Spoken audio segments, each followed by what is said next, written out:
I have one fan that's clicking, and I just realized that it's my power supply. So it's like, Oh no. yeah, exactly. Like any other fan would be easy to change, but the power Yeah. supply. Oh, I once tried to open a power supply, and then my friend was like, "Don't do that." really? I don't know. He's the computer engineer Yeah. person, and he's like, they've got like crazy capacitors and weird Yeah, things in there. that's the thing. I'm kind of afraid of killing myself.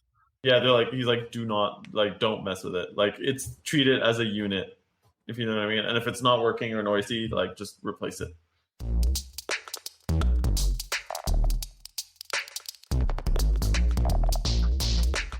Hey, Lance, Hey, Jess. we're back. Are we We're back from the grave. Where were we? back to the future? Yeah, I guess the pandemic was making things less fun to produce. Yeah, well, no, I guess like we used to do this in person, right?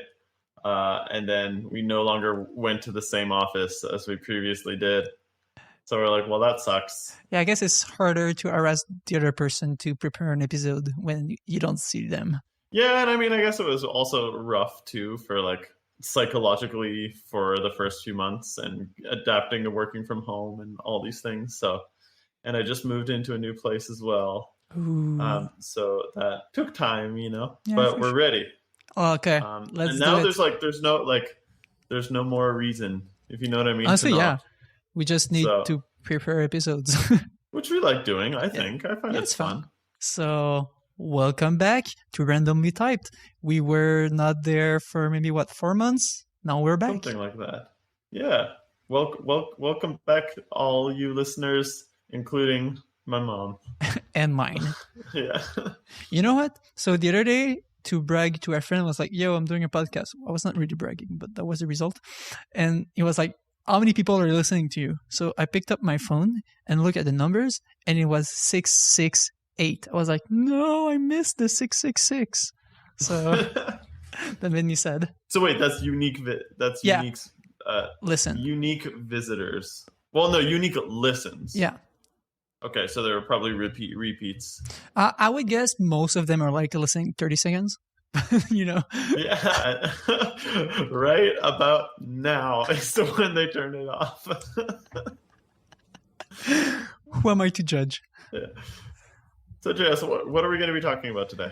All right, let's cut to the chase. Is that the expression? Yeah, I think so. That's an expression. It's one of them. Okay.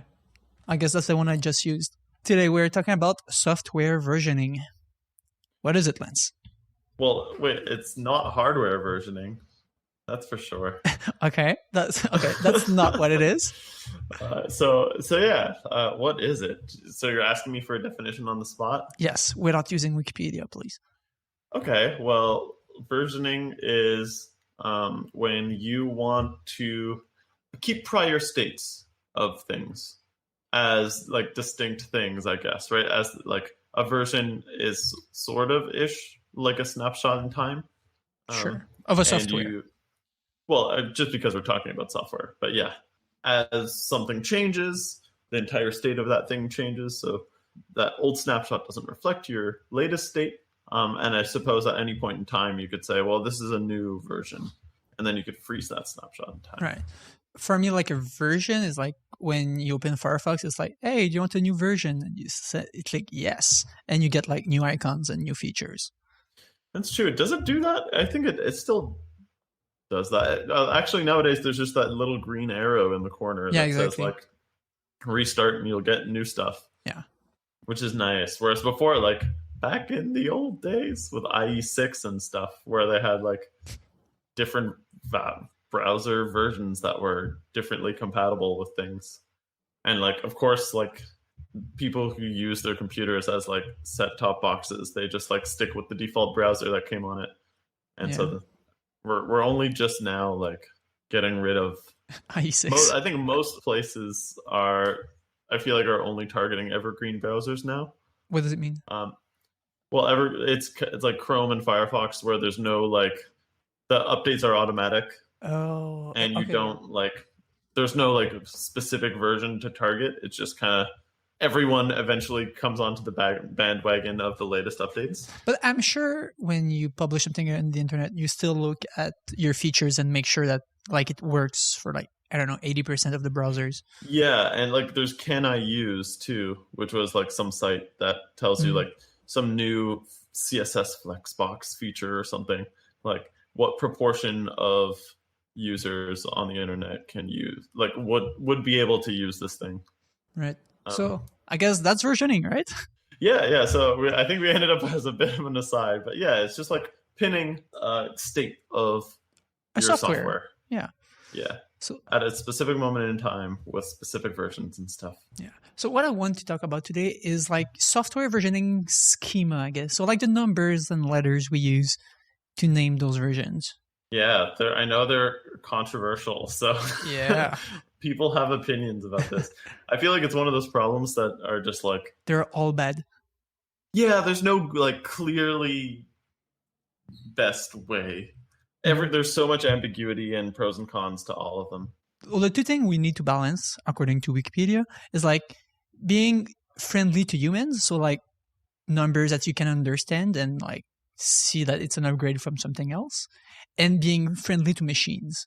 For example, like when you do a library, it can be useful to have like a numbering schema that would let like your dependency manager know that something broke. Yeah, that reminds me of like at some point when they had Windows 95 or 98, and then they came out with the next version or something along those lines. And there were a lot of, at least at some point, they were scared of like there being a integer check for if version is greater than 98. You're right. Do a thing. But they were like actually parsing that string into an integer to check like the version of Windows or whatnot. And like Y2K even. I mean, that's a bit different. But well, yeah, the idea is there. But that's why they skipped from 8 to Windows 10, right? Because they didn't want to do 9. Oh, that's true. Okay, you're right. That is, I do remember hearing that as the origin story too. Yeah. But yeah, even like the version, like when you say being human friendly, it's hard to like place meaning into numbers that is all encompassing and is a whole like system for humans to comprehend. Like you usually have to pick a thing, like either the date it was released, or like I guess we'll get into Semver, which tries to like codify different things. Yeah, exactly. But like you just said it, you choose a date. Like for example, Calvar. I was not planning to talk about it right now, but we're there, I guess.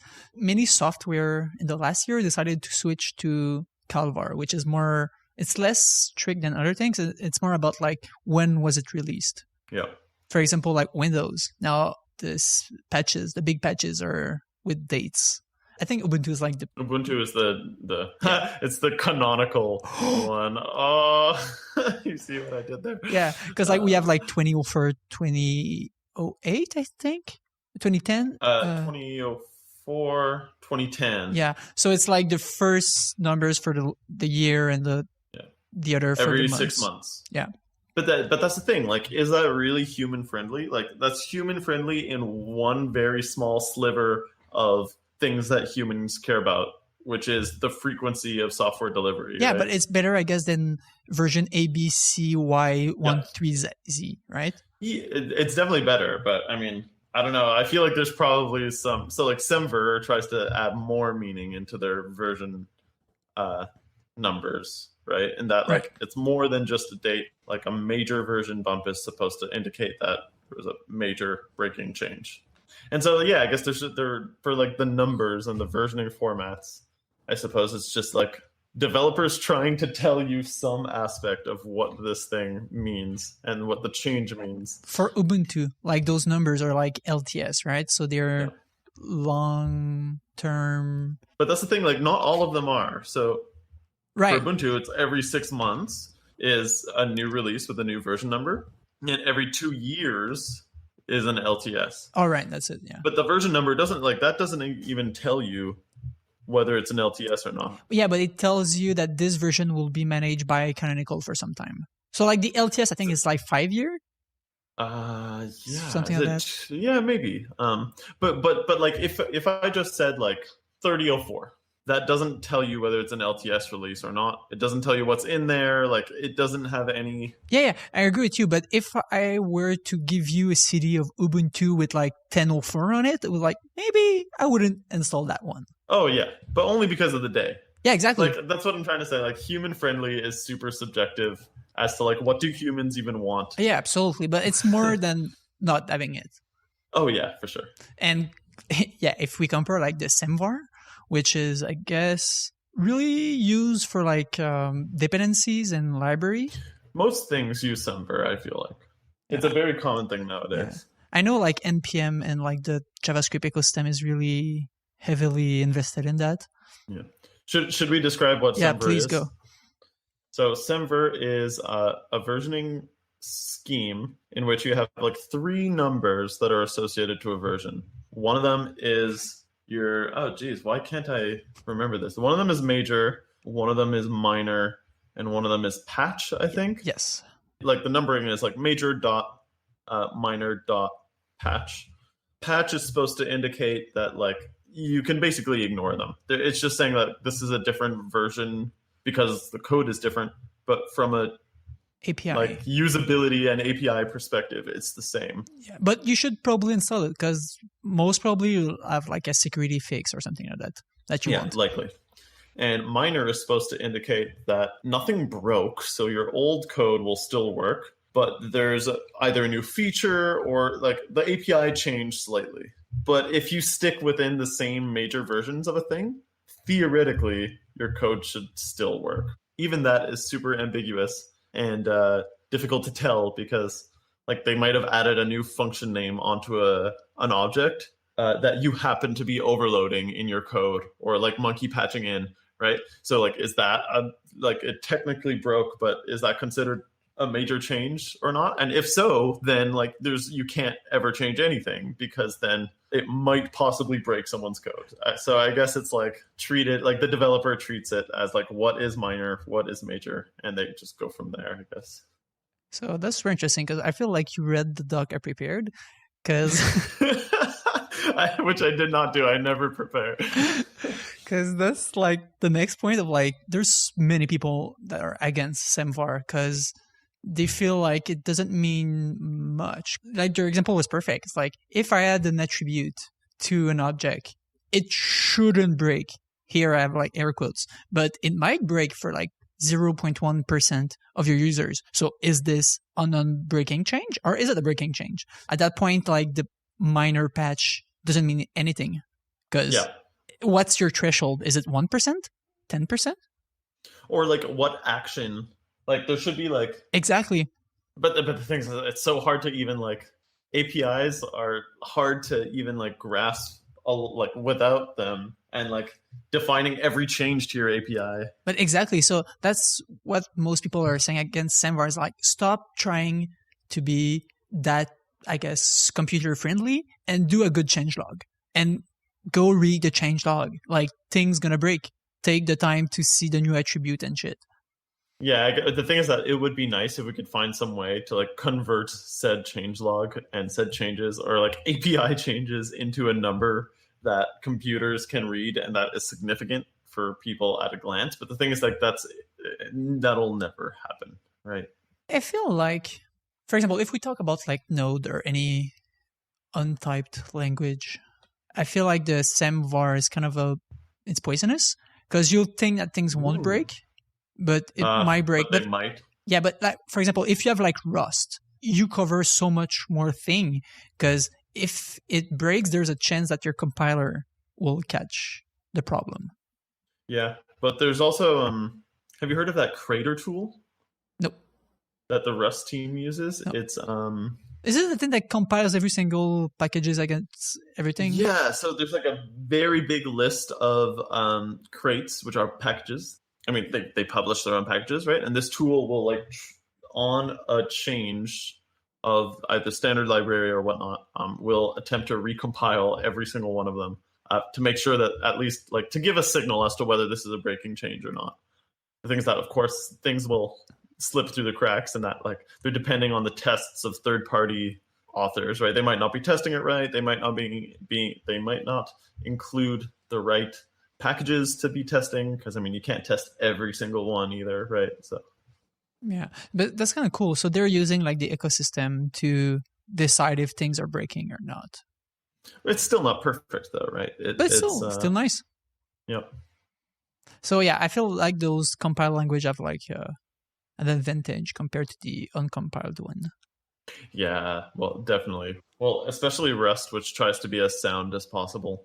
So one of the things we skipped because you didn't read all my document, but you knew what were in them, is that I wanted to read one of the things that the Semvar website wrote about why Semvar. Semvar is trying to avoid falling into the dependency hell. What is the dependency hell? If the dependency is not well defined, you will necessarily get bitten at some point by upgrading a dependency that will break something in an unexpected way. The inverse, if the dependency specification are too tight, for example, like if you upgrade like a major every time you have like a bug fix, you're in a danger of version lock, the inability to upgrade the package without having to release a new version of every dependent packages. So this means that they're trying to have a definition that is not too tight and not too loose.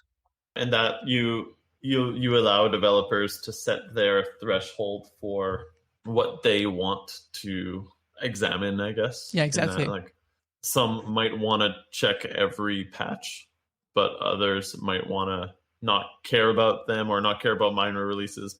That definition was more like for the, I guess, the package managers, like people like doing the packages. Like if you release a major for every small thing, this means that it's too tight and everyone will need to always change everything. Yeah. But if you're too loose and like you rewrote the full language, but you just did like a patch upgrade, then you have a good chance of people getting bitten by like unexpected modifications. Yeah. Yeah. I mean, in that case, it does have its like utility. Like it's nice that there is like some thought put into it. Whereas I find with a lot of the date-based ones, not only does it not tell you like what the software does or whether it changed significantly or not, but it also like, I mean, as an aside, it also like puts deadlines onto developers, which may force them to either not ship things or ship things too fast or not include it into a particular release. Yeah, but I feel that's kind of the goal. So Unity before 2017 were like numbers, so I guess Semvar-ish. It's like Unity 5 and whatever. But after 2017, they went to a Calvar. So I guess the goal is we're in the new year or like whatever the release cycle is, read the changelog. Like it's up to you to know what you're doing or just take the old version and keep developing on that version. Yeah, it's just I find there's not a strong signal. Not strong, but it's more about other signals. The point is that those people are saying like don't put too much information in those numbers into a version, yeah. Just because they're not accurate. Yeah, and for example, like other packages are doing like more extreme things. Like the one I like because people hate it is like systemd. Okay, I don't know too much about systemd versioning. Okay, so systemd versioning just increment a number, and that's it. There's nothing else. So, but I mean that's like effectively the same. Okay, maybe a little less signal than the calendar versioning, but not far off. But that's what they're saying. It's like, yo, just go read the thing. It's like, so when I wrote our document, we were at systemd 245 on my computer. It's like, what does it mean? I don't know, but it's greater than 244. Yeah, that's I guess like that's a very like nihilist approach to versioning, where it's just like, oh, these numbers, it's futile. Go, nothing can be done here. I think that's the thing. But yeah, like I get it, because like even calendar versioning, like the Ubuntu 6-month system, like literally nothing could have happened in those 6 months, and they would still likely release a new. Like there's no indication as to like the velocity of what's shipped or what's changed or what's like it doesn't, other than like especially when it's on a predictable cadence too, right? Like there's no extra added benefit other than knowing the duration of time between versions. Another interesting one is like the Fedora project. So Fedora is another Linux distribution, I guess. And one of the different problem they have is that they're packaging other people code, and those libraries and application have their own versioning schema. So they cannot have a schema that's too tight, because it means that they wouldn't be able to manage other packages versioning schema. Their versioning schema kind of look like Semvar, but it's more loose and have letters in them. So their goal is to be able to use other people and have like a monotonic way in the versioning. So you know that this thing is an upgrade of this, but that's pretty much the only thing you know. Yeah. So, I mean, it's good. I like the monotonic nature, like monotonically increasing version number. That's cool. That's good. Yeah. But yeah, that must be like, if we thought Semver was bad, this is even harder, right? And that like, yeah, there's nothing you can do in this case to predictably not break people's systems. Exactly. So like, I guess they realize that they have a different challenge. I appreciate their ambition to solve this problem, but even still, like, everyone knows that anytime you upgrade a Linux distribution, something bad happens. Something unexpected happens. Even if it's like 6 months down the line. It's like, oh, I had no idea that I had lost this one whatever config I had set like 2 years ago or something. Yeah, this is just a hard problem space that like you can't reasonably do. This sort of reminds me of like, I don't know if this has a name, but like when you like compose hashes or something. So like if you hash one thing, which is like gives you a signature of the contents of a certain thing. But now if you want the hash of two things, then you could like hash both of those and then hash those hashes. It's like, it reminds me a bit of that, where it's just like, oh, well, all of these packages have their own versions and they're completely unreliable. What do we do now? Let's add an extra version. Oh, you know, the XKCD, oh, the standards one. Yeah, the standards one. Yeah, where it's like 11 competing standards. Let's try to unite them all or something. Let's do a 12 one. Okay, so I think my favorite versioning schema is the one from TeX, which is the formatting system written by Donald Knuth. Oh, yeah. And I think it's like the ancestor of LaTeX. I'm not 100%, but I think they're somewhat related. Not to be that guy, but everyone on the internet tells me that it's LaTeX, even if it makes no sense. Like the pronunciation? Yeah. LaTeX. Weird, yeah, huh? yeah, you're right. All my Sensi friends are like, yeah, no, tech. Yeah, no, well, what? No, LaTeX. It's LaTeX. It's your own fault. If you named it that with that lettering. Wait. Is it a GIF or a GIF? It's absolutely a GIF. That one's settled. Okay, so we agree it's a GIF. Yeah. So tell me more about this TeX versioning scheme. All right. So since the version 3 of TeX, they decided it was like the final version, so they were happy with. Oh, wait, it's not done. Okay. They know they won't have any new features, no new anything, but maybe some bug fixes, right? So their versioning schema is pi. So every new version, they add a number of like a digit after the last digit.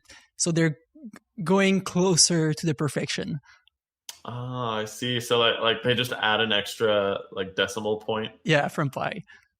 From 3 getting closer and closer to pi. Yeah, exactly. Oh, that's awesome. That's kind of cute. Yeah, exactly. That's exactly what it is. It's cute. It's not useful, but it's cute. It's like, okay, what are those like 25 numbers? Where are we? Man, that must be a good feeling to like officially declare a thing as like perfection. Yeah, like, this will never change. I don't know if you remember, but like at the time, I think of like Firefox 4 or 3, I'm not sure. Chrome and Firefox were starting like to battle and like just increasing like version number like every other week. So they were just like fighting to get the biggest number. The higher number, it looks better. What are they doing? So they've been doing that for like years, and now we're at what, like 60 something, 80? So Chrome is at 80, I think. And Firefox is in the 70s. Oh, I'm 80 right now. Firefox is at 80 on my computer. Okay. But now, I mean, like, the versions are just time now, if I'm not mistaken. They are like Semvar-ish, but really? But like they're still like a major in like patches, but they're in a cycle of like 6 weeks or 4 weeks or whatever they are. So that's what I was mentioning before with evergreen browsers, and that like they have a version attached to them, but it doesn't really mean much in that you're automatically updated. Like you restart your computer and there's like an automatic upgrade process that happens. So there's still a version there, but most people don't like. There's no. It's exactly what we were talking about with Semver, in that like you can assume that most people are going to automatically upgrade, and the individual versions don't mean anything. And so, for the most part, you could like just target the latest one, and they'll generally work. You know what?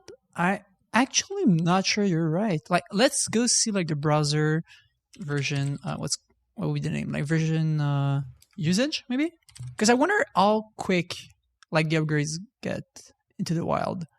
So Firefox is every 6 weeks. Yeah, no, but not that. But I mean, like, how are they downloaded? But like, I assume that like of all Firefox users, my bet would be like. So you were saying you're at version 80. My bet would be that 99% of Firefox users would be on version 78 and up. That's the thing. I don't know. Because, like, for example, like normally on Linux, you get upgrades by your package manager, but not by Chrome or not by Google or Mozilla. Okay, I don't get market share by version numbers in any readable way, so I guess we will not know. That's okay. Yeah. But yeah, I think like I think they care less than they did before in the like IE days, where it was shipped with the Windows like major patches. Yeah, or like distribution almost, right? Yeah, like, and it was fixed, and at some point they just dropped support for it without upgrading you to the new one. Yeah, and like if you don't upgrade like to Windows XP Service Pack 3, well, you don't get the new IE. Yeah, exactly, which was problematic, right? It was like literally holding the web back for ages, just waiting for people for all of those people's XP computers to stop working so they could get a new one. Okay, so my last example is the Linux kernel itself. I would say it uses kind of Semver. This might be where you're going. I don't know what podcast I was listening to, but that mentioned this, where they're like, at some point, they're like, oh, the 4.39 releases or something, it's getting too big. So like, this is 5 now. Yeah, exactly. They're like, it's time. It makes like, for no reason whatsoever. They're still using like 3 numbers, like just Semver, but they don't mean much except that they're monotonic. So this is why we can't have nice things. Why? So I mean, like, even if you wanted to try, it's really hard to get like major, minor patch versions. And then you have like people like Linus who are just like, I don't care. Yeah. Right? So and then they ruin the system for everyone, right? Nah. But I mean, I guess the system was already ruined. But yeah. So I'll read his quote because it's kind of funny. But I'd like to point out yet again that we don't do feature-based release. So talking about the Linux kernel, and that 5.0 doesn't mean anything more than that the 4.x number started to getting big enough that I ran out of finger and toes. Yeah, exactly. So yeah, I think the big takeaway from this podcast episode is that version numbers suck. This problem will never be solved. And go read the changelog. Honestly, yeah. Just read the changelog. And write a good changelog if you're maintaining a library, please. Yeah, but like that I feel like this is one of those things where like library authors are like, this is hard, and then they just like displace the burden of all of the like in quotes hard work onto the user of said software, which I mean is fair, I guess, but yeah, it's just a hard thing to do. I don't know if it's hard or just boring. Yeah, but like, do you read the changelog between every Firefox version update to see whether or not it affects you, or whether it's stable, or ruin a workflow? No, because most of I would say the web is pretty much always backward compatible. Like they don't break anything ever. So that's one thing. But I remember like when I was upgrading some like Ruby big app and like from one library to another, having to for days like reading changelog and trying to find why things were crashing. But since I got changelogs, sometimes I was like, oh, they changed the behavior of that method we're using somewhere, and that might be the bug. And it often saved my butt. Yep, that's true. So go read your changelog, friends. And that's all we got about the changelogs and Semvar and software versioning schema in general. Well, thank you so much for bringing me on this journey. There were some minor bumps along the way, but overall it was a major excitement for me to take part of this. Oh, thank you. So I'm excited to start doing podcasts again. That's a fun part of my week. Yeah, it should be fun. So I'll prepare something for the next one, but I have no idea. No idea what it is. So which one? Because we already have some ideas written in the doc. Well, I haven't prepared anything, but I will. Okay. All right. Sorry for I don't know. My cat was sleeping in the background, so you might hear some snores in the mix. But that'd be great. See you next time. Thanks. This podcast is both free and free, as it's distributed under the Creative Commons. You can contact us and find show notes on our website, randomlytyped.com. The intro music is by Vansky. Thank you, Vansky. And thank you, listener, for indulging us.